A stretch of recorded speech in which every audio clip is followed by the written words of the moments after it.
Hello class, good morning. How are you? Hope you all are doing well. Today we are starting with our first chapter, that is crop production and management. Science chapter number 1. So first of all, what is crop production and what is its management? Crop यानी कि जो खाना पैदावार हम खेत में उगाते हैं, that is crop production.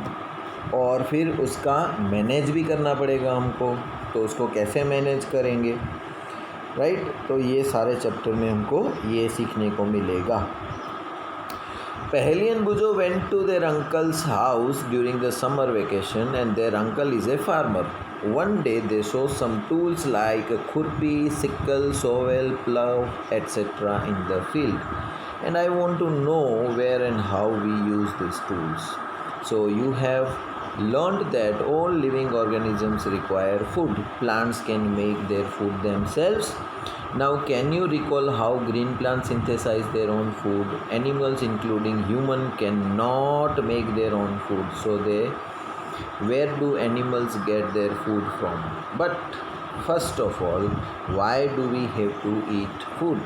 You already know that energy from the food is utilized by organisms for carrying out their various body functions such as digestion, respiration, excretion. We get our food from plants or animals or from both.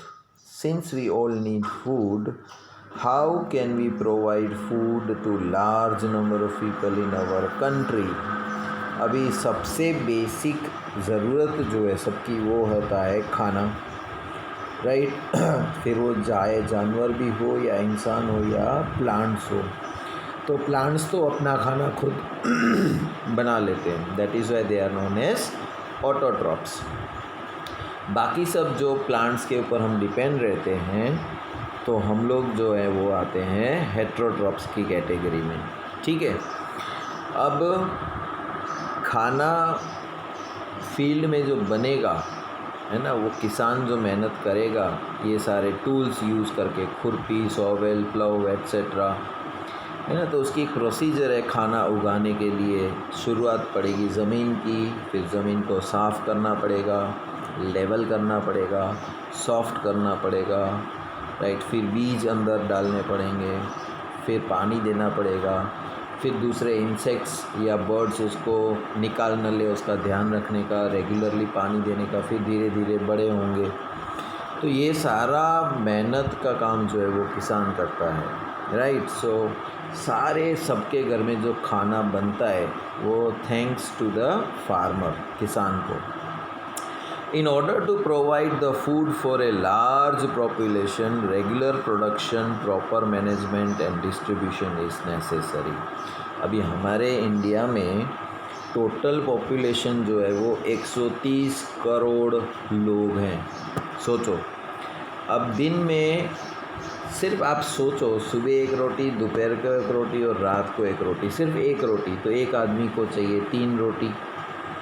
So 130 multiply by 3 करो तो 390, यानी कि 400 करोड़ रोटी बननी चाहिए, है ना।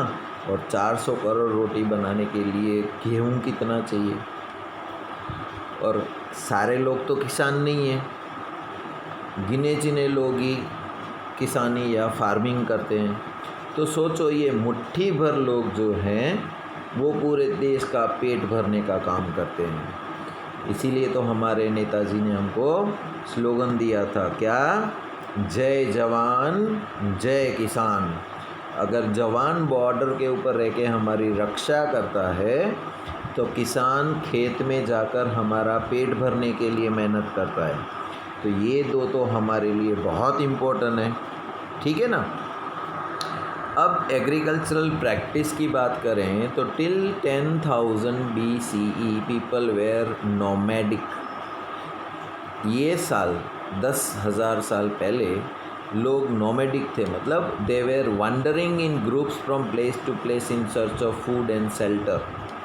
उनको खेतीबाड़ी नहीं आती थी, सिर्फ प्लांट जो उगते थे उसको दूसरे जानवर खाते थे, और ये लोग जो थे वो जानवरों को मार के खाते थे।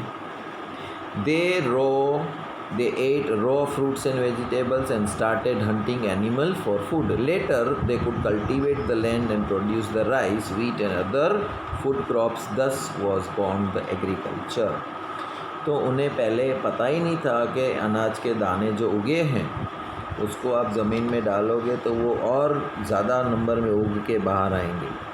तो वो तो तब तक तो जो रेडीमेड उगा हुआ था उसको खाते थे, और वो नहीं मिलता था तो जानवर को मार के खाते थे, right. When plants of the same kind are cultivated at one place on a large scale, it is called a crop. तो crop किसको बोलते हैं कि किसी एक जगह पर एक ही वेराइटी के बहुत सारे पौधे उगाए हों, है ना। तो आप खेत में जाओगे ना तो खेत के 2 या 3 हिस्से किए होंगे, तो एक हिस्से में सिर्फ शुगर केन होगी, एक हिस्से में सिर्फ गेहूँ होंगे, एक हिस्से में सिर्फ मकाई होगी।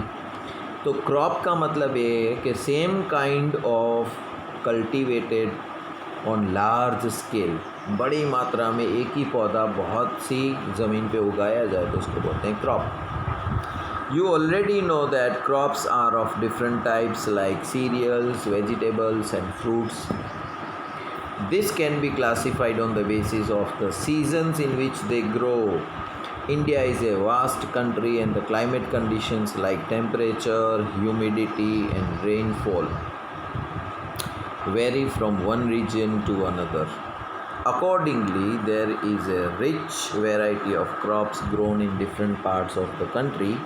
Despite this diversity, 2 broad cropping patterns can be identified. अभी देखो इंडिया तो बहुत बड़ा कंट्री है और अलग अलग सीजन्स अलग अलग टाइम पे होती है ना। तो जैसे एप्पल जो है वो कश्मीर में उगते हैं, गेहूँ जो है वो ज़्यादा पंजाब में उगते हैं, चावल जो है वो दूसरी जगह उगते हैं, राइट। तो हर एक चीज़ की अपनी अपनी खासियत है। तो अलग अलग सीज़न पे अलग अलग क्रॉप्स जो उगते हैं जनरली उसको हम 2 ब्रॉड ग्रुप्स में डिवाइड कर सकते हैं, that is kharif crops and rabi crops, right. तो ये 2 प्रकार के कौन से क्रॉप हैं? The crops which are sown in the rainy season. अभी देखो रेनी सीज़न चल रही है ना, कल ही बारिश आई अपने यहाँ। अब इस सीज़न में जो किसान उगाएगा उसको हम बोलते हैं kharif crops. The rainy season in India is generally from June to September. तो जून से लेके सितंबर तक में रेनी सीज़न होती है, और इस सीज़न के दौरान जो हम उगाते हैं, क्या उगा सकते हैं इसमें? Paddy, maize, soybean, groundnut and cotton are called kharif crops. फिर the crops grown in the winter season, ठंडियों में October to March, are called the rabi crops. और वहाँ पर कौन कौन से एग्जाम्पल आएंगे? Wheat, gram, pea, mustard and linseed. Besides these, pulses and vegetables are grown during the summer at many places. तो क्रॉप्स जो होते हैं, क्रॉप किसको बोलते हैं? एक ही वेराइटी का प्लांट बहुत सारी ज़मीन पे एक ही जगह पर उगाया जाता है, उसको बोलते हैं क्रॉप। अब क्रॉप के 2 प्रकार हैं, खरीफ क्रॉप और रबी क्रॉप।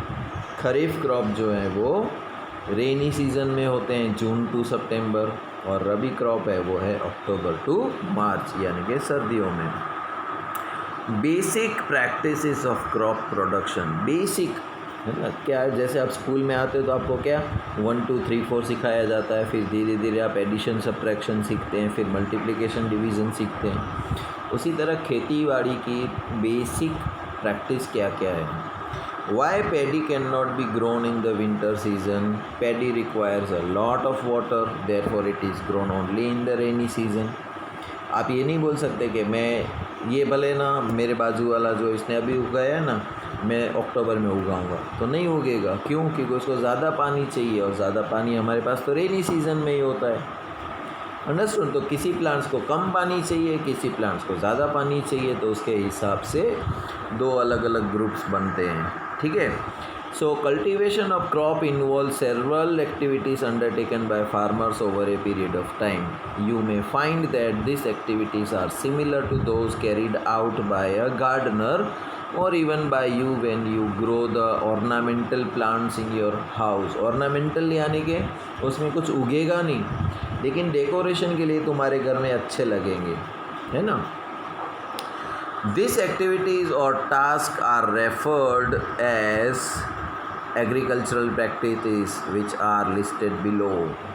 तो एग्रीकल्चरल प्रैक्टिस में देखो, हम गार्डन में उगाएं, अपने छत पे उगाएं, टेरेस गार्डन करें, उसमें प्रैक्टिस तो वही होती है सब, राइट. वो छोटी जगह इसके लिए थोड़ी मात्रा में होती है. किसान का खेत बहुत बड़ा होता है तो उसकी मेहनत बहुत बढ़ जाती है. तो सबसे पहला काम आता है preparation of the soil. Soil को कैसे प्रिपेयर किया जाए. दूसरा उसमें आता है सोइंग यानी कि बीज बोना. फिर आता है एडिंग मैन्योर एंड फर्टिलाइज़र, फिर उसके अंदर फर्टिलाइज़र खाद डालने की, राइट. फिर आता है इरिगेशन, उसको पानी देने का. फिर प्रोटेक्शन फ्रॉम वीड्स. अभी कुछ प्लांट्स आपने उगाए हैं, लेकिन कुछ ऐसे होते हैं जो अपने आप उगाते हैं, राइट. और अपने आप उगाएंगे तो क्या होगा कि हम जो खाना राइस प्लांट को दे रहे हैं वही खाना फिर वो अपने आप उगाने वाला उसको मिल जाएगा मुफ्त में. वो अपने किसी काम का नहीं है.